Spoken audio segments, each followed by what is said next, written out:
이번 영상에서는 2016년에 개봉한 영화 히든 피겨스를 요약해보겠습니다. 옛날 옛적에 캐서린이라는 정말 똑똑한 소녀가 있었습니다. 그녀는 고작 10살이었지만 학교에서 정말 어려운 수학 문제를 풀 수 있었습니다. 그녀의 교장은 깊은 인상을 받았고 그녀에게 특별 장학금을 주었습니다. 장학금 덕분에 캐서린은 한 학년을 건너뛰고 곧바로 중학교에 진학할 수 있었습니다. 인종차별로 인해 피부색 때문에 부당한 대우를 받던 1926년에도 캐서린은 흑인 학생들이 다니는 좋은 학교에 다닐 수 있었습니다. 35년이 지난 지금 캐서린은 성인이 되었습니다. 캐스런과 그녀의 친구인 도로시와 메리는 모두 우주로 로켓을 보내는 곳인 나사에서 회계사로 일했습니다. 나사에서는 러시아가 곧 로켓을 발사할 것이라는 소식을 듣고 모두가 바빴습니다.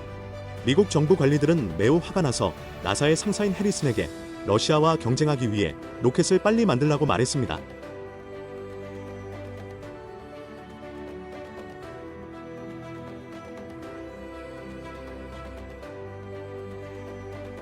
캐스런과 그녀의 친구들이 일을 시작했을 때 상사 미셸은 캐스런에게 우주 연구 분야의 새로운 직업으로 바꾸라고 말했습니다. 도로시는 수년 동안 더 많은 급여를 받지 못한 채 같은 일을 해왔기 때문에 승진을 요청하려고 했습니다. 하지만 미셸은 거절했고 심지어 해고하겠다고 협박까지 했습니다. 그 사이에 로켓 조립 부서에 있는 메리의 팀은 그들이 만들고 있는 로켓에 문제가 있었습니다. 로켓은 우주로 가려고 할 때 계속 실패했습니다. 메리는 상사에게 문제를 설명했고 상사는 매우 감동하여 메리를 로켓 조립 기술자로 승진시켰습니다. 상사는 메리의 성별이나 피부색에 관심이 없었습니다. 그는 미국이 러시아와의 경쟁에서 승리할 수 있도록 로켓 수리 방법을 아는 사람을 원했습니다.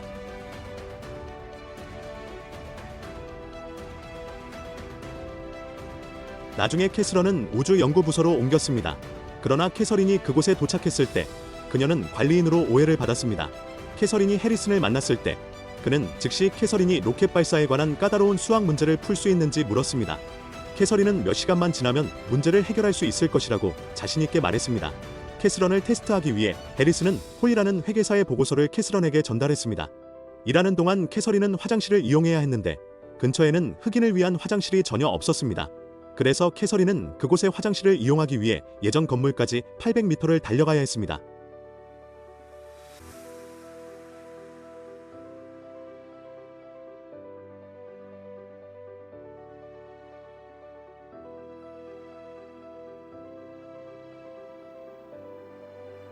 캐서린의 새 직장에서도 사람들은 캐서린이 흑인이라는 이유로 이상하게 쳐다보았습니다. 캐서린은 퇴근 후 남편과 아빠가 세상을 떠나 홀로 세 딸을 돌봐야 했다. 고맙게도 캐스런의 엄마가 아이들을 도와주었습니다. 일요일 교회가 끝난 후 캐스런의 친구인 도로시와 메리는 짐이라는 군인과 함께 캐스런을 설정하려고 했습니다. 캐스런은 원하지 않았지만 그들은 캐스런을 짐과 함께 홀로 남겨두고 산책을 했습니다. 짐은 나사가 흑인 여성을 고용할 것이라고는 기대하지 않는다고 말했습니다. 캐스런은 화가 나서 짐에게 장학금을 받고 백인 인류대학에 입학했으니 짐이 자신이 똑똑하다는 것을 알아야 한다고 말했습니다. 짐은 무슨 말을 해야 할지 몰랐고 캐스런이 왜 화가 났는지 혼란스러워했습니다. 다음날 직장에서 캐서린은 커피를 마시고 싶었고 흑인이라고 표시된 작은 커피포트를 보았습니다.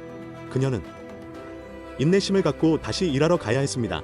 폴이 캐스런에게 수학 문제를 줬을 때 캐스런은 폴이 왜 그 문제 전체에 낙서를 했는지 혼란스러워했고 나중에 폴이 그녀가 수학 문제를 풀기를 원하지 않는다는 것을 알게 되었습니다. 하지만 캐서린은 낙서를 알아보기 위해 램프를 사용했습니다. 그러다가 캐스런은 파일에 있는 데이터가 칠판에 있는 데이터와 동일하다는 것을 깨달았고 그래서 캐스런은 대신 칠판에서 작업하기로 결정했습니다. 캐서린이 문제를 빨리 끝내자 모두가 놀랐습니다.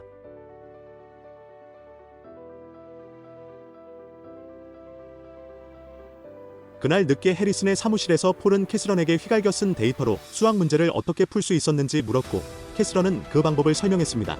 이 말을 들은 해리슨은 캐서린에게 명확한 데이터를 충분히 제공하지 않은 폴을 꾸짖었습니다.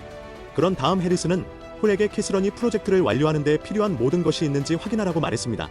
휴식 시간 동안 미셸은 그들에게 다가가 메리가 로켓 조립 기술자로 승진하기를 원한다는 것이 사실인지 물었습니다. 그러자 미셸은 메리가 백인 대학을 졸업하지 않았기 때문에 승진을 할 수 없다고 말했습니다.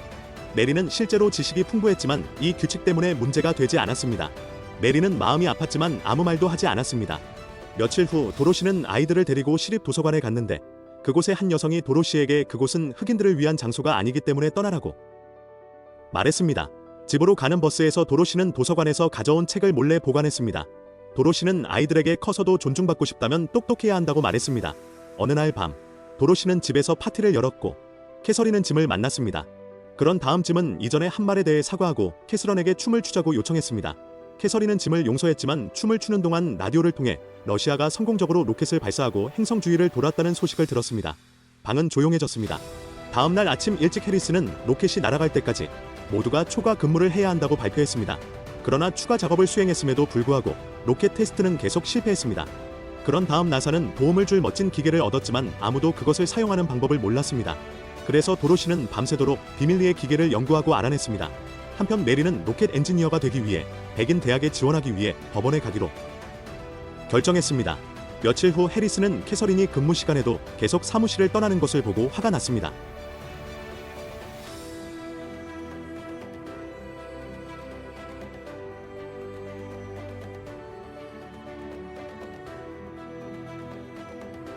해리스는 캐서린이 젖어 있는 것을 보고 화가 나서 캐서린이 항상 사무실을 떠나는 이유를 물었습니다. 그런 다음 캐서린은 새 건물에는 흑인을 위한 화장실이 없었기 때문에 오래된 건물의 화장실에 가기 위해 매일 40분 동안 퇴근하고 800m를 달려야 한다고 슬프게 설명했습니다. 이 말을 듣고 방 안의 모든 사람들은 침묵했다. 다음날 나사에서는 큰 변화가 일어났습니다. 해리스는 화장실을 인종별로 구분하는 표지판을 제거했습니다. 해리스는 나사에서는 모든 사람의 소변이 같은 색이기 때문에 더 이상 흰색이나 검은색 화장실이 없다고 말했습니다. 몇 달 후, 시험 기간이 끝난 후, 미국은 1961년 5월 5일에 최초의 공식 로켓을 우주로 발사했습니다. 그것은 성공했고 미국인들은 축하했습니다. 존 F 케네디 대통령은 이를 실현한 사람들에게 상을 수여했습니다. 그러자 존 F 케네디 대통령은 연설에서 미국이 러시아를 이기기 위해 계속해서 우주를 탐험할 것이라고 말했습니다. 나중에 법정에서 메리는 나사 최초의 여성 엔지니어가 되기 위해 백인 대학에 진학하기 위해 싸웠습니다. 메리는 자신의 이름이 세계에서 가장 위대한 여성 중 한 명으로 역사에 남을 것이라고 믿었습니다. 그리고 판사의 이름은 흑인에게 백인 대학에서 공부할 수 있는 기회를 준 최초의 판사로도 역사에 남을 것입니다. 판사는 메리의 진술을 기쁘게 생각했고 판사는 메리에게 백인 대학에서 공부할 수 있는 권한을 주었습니다.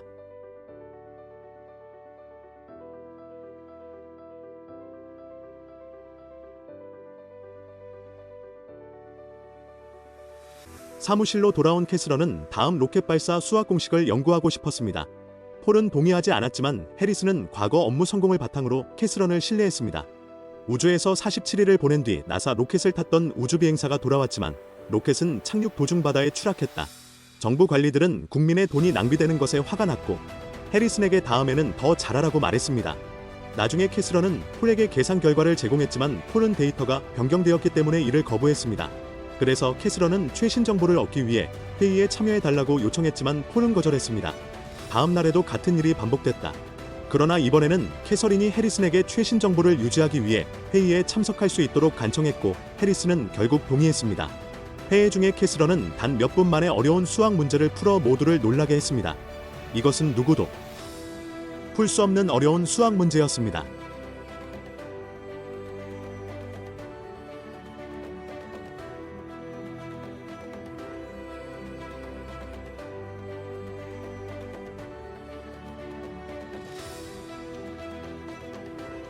나사의 자동 계산기를 잠시 연구한 후 도로시는 몰래 그것을 조작해 보았다. 작동이 시작되자 2명의 경찰관이 나타났고 그들은 작동하는 것에 놀랐습니다. 그러자 직원들은 이를 상사에게 보고했다. 다음날 미셸은 도로시에게 상사가 도로시가 계산기를 조작하고 다른 모든 흑인 회계사들을 해고하기를 원한다고 말했습니다. 도로시는 동의했지만 다른 모든 흑인 회계사가 그녀와 함께 일할 것이라고 주장했고 미셸은 동의했습니다.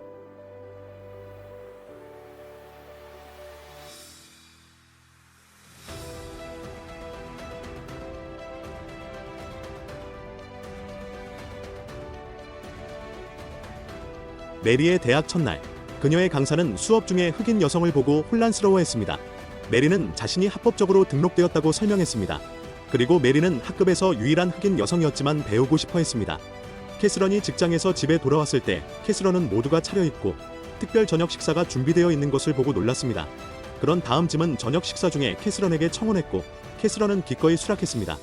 다음날 직장에서 해리스는 캐서린에게 새로운 자동 계산기 덕분에 수학 계산에 더 이상 필요하지 않을 것이라고 말했습니다. 캐서린은 다른 흑인 회계사들과 함께 예전 직장으로 돌아가야 했고 이로 인해 캐서린은 슬퍼졌습니다. 그러나 떠나기 전에 해리슨의 비서는 캐서린에게 작별 선물로 진주 목걸이를 주었습니다.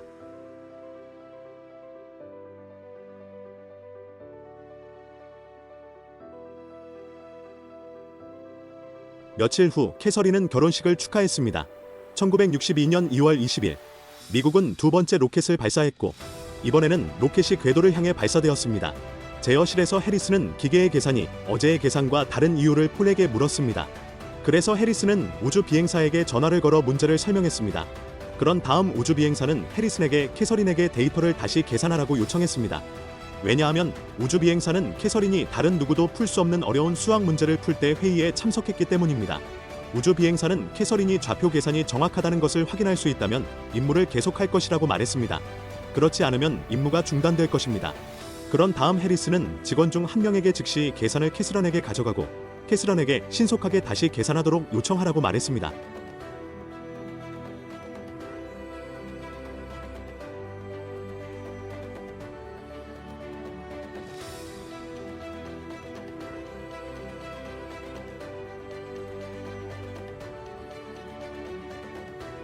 캐스런이 계산을 마친 후 캐스런은 해리슨에게 파일을 제공하기 위해 재빨리 제어실로 달려갔습니다. 그러나 캐서린은 통제실에 도착했을 때 통제실에 들어갈 수 없었습니다. 그러나 캐서린이 떠나려고 할 때 해리슨이 나와서 캐서린에게 통제실 안으로 들어오라고 요청했습니다. 캐서린이 통제실에 들어간 것은 이번이 처음이었습니다. 그런 다음 해리슨은 우주 비행사에게 좌표 계산이 일치했음을 알렸습니다. 우주 비행사는 임무를 계속했고 로켓은 성공적으로 발사되었습니다.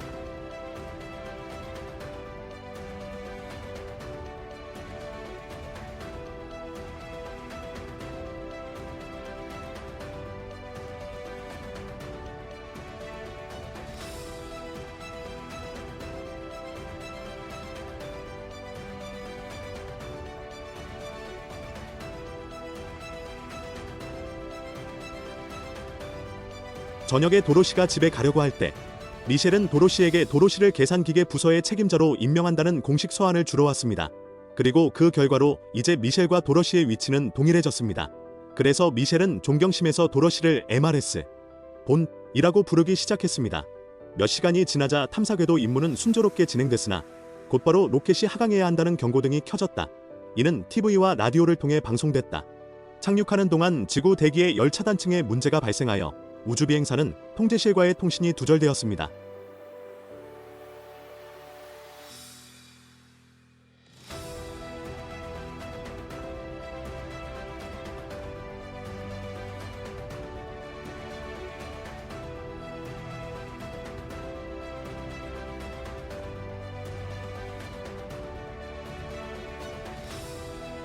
우주 비행사는 캐서린이 계산한 착륙 지점에 안전하게 착륙했으며 로켓은 그대로 유지되었습니다. 미국인들은 좋은 소식을 듣고 환호했고 통제실에 있던 모든 사람들은 축하했습니다. 해리슨은 캐서린이 잘한 일을 축하했습니다. 그런 다음 해리슨은 농담으로 캐서린에게 달까지 날아갈 수 있는지 물었고 캐서린은 우리는 이미 거기에 있습니다 라고 자신있게 대답했습니다. 시청해주셔서 너무 감사하고 구독 잊지 마세요. 평안하세요.